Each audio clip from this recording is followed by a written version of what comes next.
Hey, what's up, y'all? My name is Chris Abbott, but all my friends just call me Abbo. And in this video, we're going to be talking about what hinders church growth. We'll talk about a couple of common roadblocks, and we'll give you a framework for how to overcome that coming up.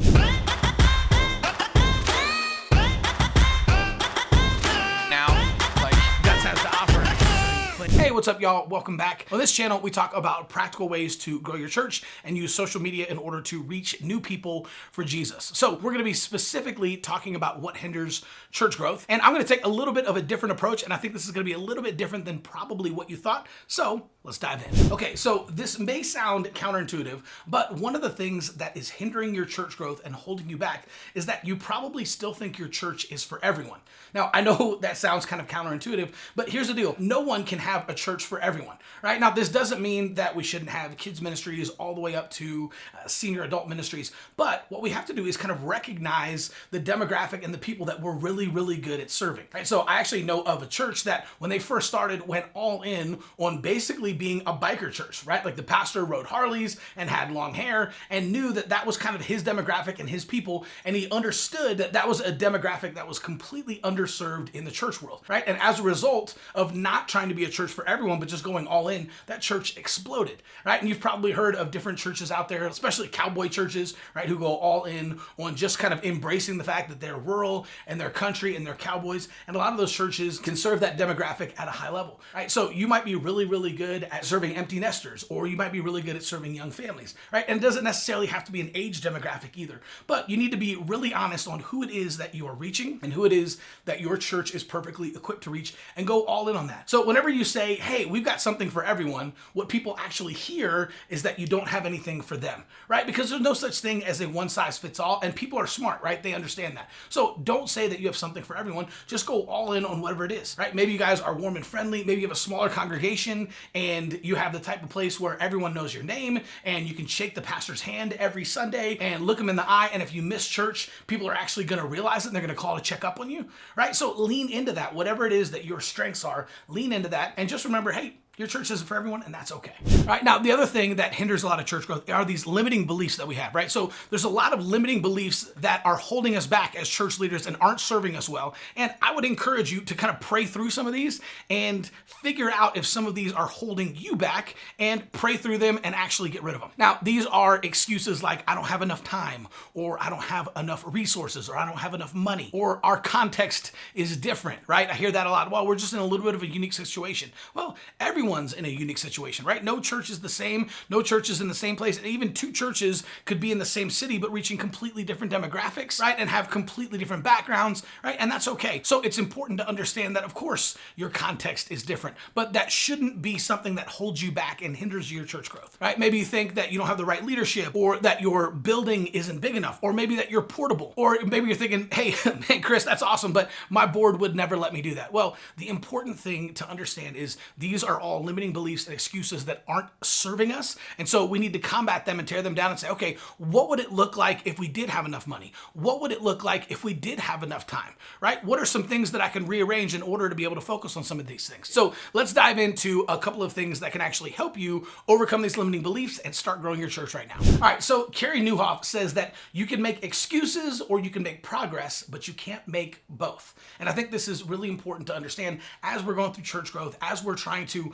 reach new people for Jesus and attract new visitors into our church. Just remember, you can make excuses or you can make progress, but you can't make both. Now, number one is break the rules. And I love this because General MacArthur is famous for saying, you are remembered for the rules you break. Right? So one of my favorite stories about this is there was a pastor in the 1990s who had one of the fastest growing churches in America, right? And he basically broke all the rules of church growth. While everyone else was out there and they were sharing their faith, or they're just kind of telling their testimony and inviting people to church, right? He was straight off the streets. So the way he tells the story, he just didn't know any better. So what he would do is he would actually walk down the street from his church to the local gas station, and he would pump people's gas. And then while he was pumping their gas, he would literally just ask them like, hey man, how can I pray for you? Right? So people are sitting in their cars like, does the gas station attendant guy want to pray for me? It's like, well, I don't know. My marriage kind of sucks. He said, okay, let's pray for your marriage. So what happened is he was praying for 200 or 300 people every single Friday and Saturday night. And some of those people would come to church on Sunday, right? Because inevitably, if the guy who's pumping your gas asks how he can pray for you, right? You're gonna say, hey man, what's up? Do you work for the gas station? Or he's just say, oh no, I pastor the church down the street, right? And so inevitably, some of those people are gonna say, well, what time's church on Sunday? And that's exactly what happened. Because he was praying for so many people every single Friday and Saturday night, some of those people ended up coming to church on Sunday. And his church grew so fast, he got featured in Rolling Stone magazine, MTV, and on National Geographic. You know, back in the 90s when those things were actually cool. So, pretty cool story though, and my favorite part about it is that he broke the rules, right? He wasn't out there passing out invite cards, he wasn't putting up billboards, he wasn't putting posters up all over the town. He was literally just out there giving ministry away, and he was doing ministry first, right? And I think this is the most important principle to understand. In fact, we call this the gas station principle. It's basically this: what everybody does is we invite people to church so that we can do ministry. Right? It makes sense. Well, if we can get them in the front door, then we can get them saved, get them baptized, get them plugged into a serve team or a small group, right? But we invite people to church so we can do ministry. What he did is he flipped it. And he said, okay, what would happen if I did ministry first and then invited people to church, right? And that's when things exploded, and it absolutely changed everything. So this is one of the things that I want to encourage you, right? Break the rules. Don't just go out on like an invite frenzy, but actually go out there and start giving ministry away. Ask people how you can pray for them. When you're meeting people's needs and you're building relationship equity first, then you tap into the power of a personal invite by inviting them to church. And a lot of people, once you're praying for people in the community, will probably ask, hey, like, are you a pastor or what do you do? And it's a natural transition into inviting them to church. All right, next up, never surrender.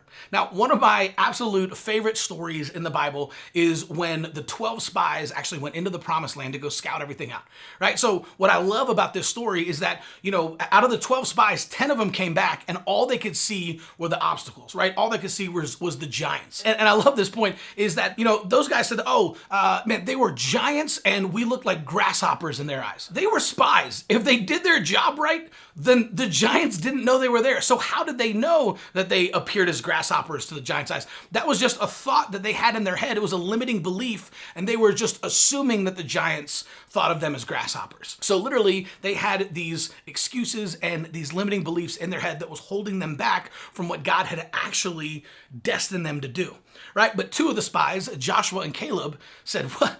Man, those giants aren't too big to defeat. They're too big to miss. Let's go, man. It flows with milk and honey. This is the promised land. This is our destiny. And because of that thought process, Joshua and Caleb entered into the promised land and received what God had for them, right? And so I think this principle, right, never surrender, is really, really important. We need to understand that a lot of it, the war begins in our mind before anything else, right? So if you're constantly thinking that you don't have the right leaders, or you don't have the right people, or you don't have enough money, or you're not techie enough, right? Or you don't have the right building, or you guys are portable, right? Those are all excuses and limiting beliefs that are not serving you well, right? Don't be like the 10 spies, be like Joshua and Caleb. Understand that limited resources are your unfair advantage, right? You can get creative. Out of the 12 spies, 10 of them saw giants, but 2 of them saw the promised land. So I want to encourage you, look at your building and see the promised land. Look at your city and see the promised land. If you're in a city of tons of unchurched people, man, just understand the harvest is white and God has destined you to be able to reach people for Jesus, and you are perfectly positioned. You have everything that you need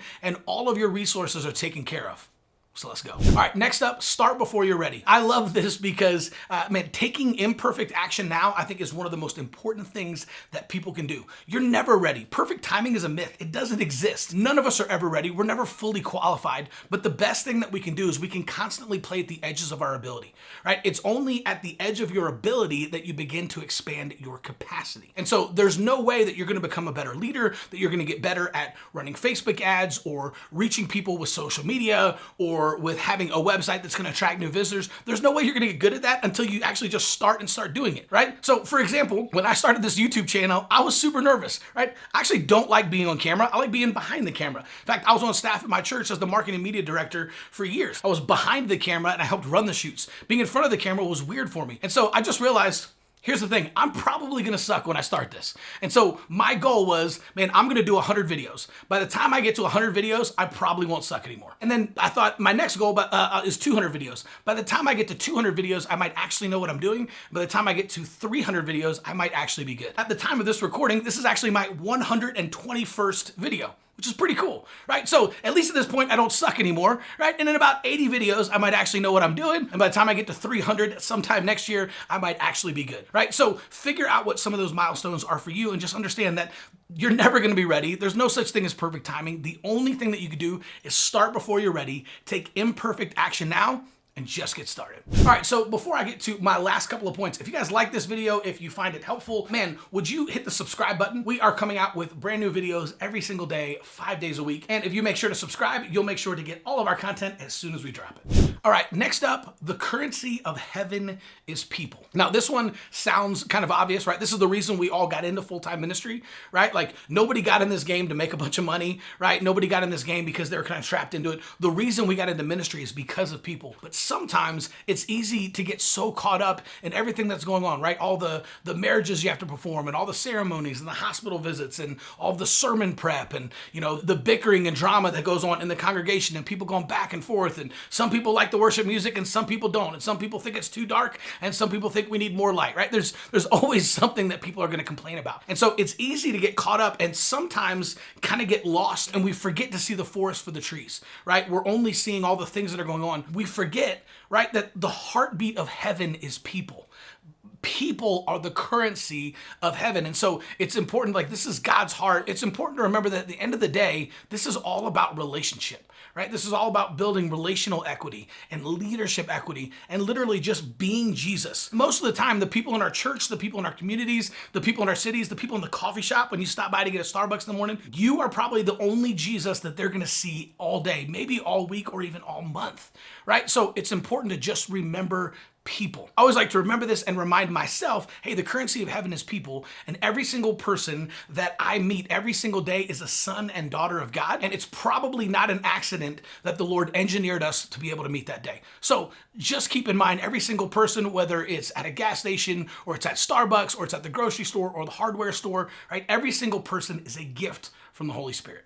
Okay, and finally, my last point, ready, fire, aim. Now, I'm a big fan of this, and this actually used to drive me crazy, if I can be honest with you, right? I used to like the idea of, okay, every time we're gonna do something at the church, we need to plan it out, we need to plan months in advance, we need to kind of do this. But here's what I realized, is ready, fire, aim is actually the best way to do ministry, right? The problem is, there's been a big movement that started in like the late 90s and early 2000s, this big movement in the body of Christ about excellence. And while excellence is really, really important, what happens is sometimes, right, the pendulum can swing too far in the direction of excellence. And what I mean by that is we're so concentrated on everything being excellent and everything being perfect that we use that as an excuse to not ever actually take action. Man, the book of James says that faith without works is dead, right? So we actually have to add works. It's not enough to have good intentions or to want to help people. We have to actually be out there doing stuff, right? So run that Facebook ad, right? Get out into the community and start praying for people. Reach out to people, take a risk. But it's important, ready, fire, aim, I believe is the only way